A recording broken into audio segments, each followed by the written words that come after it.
Hey everyone! If a recent Windows update is causing issues for your computer, you may want to uninstall it. In this video, I'll show you 2 easy ways to remove any troublesome Windows updates. First up, let's look at how to uninstall Windows updates using the Settings menu. Begin by clicking on the Start menu and selecting Settings inside Settings. Look for Windows Update and click on it. Find the Update History option, then click on it.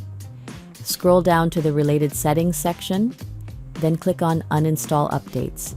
Locate the specific update you want to uninstall in the list and select Uninstall. Click on Uninstall again to proceed. Follow the on-screen prompts to complete the uninstallation process. You may need to restart your computer.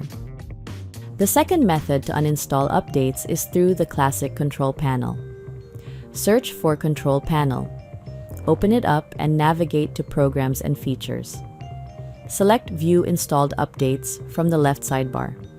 Locate the bad update and choose Uninstall. After the uninstall is finished, restart your computer.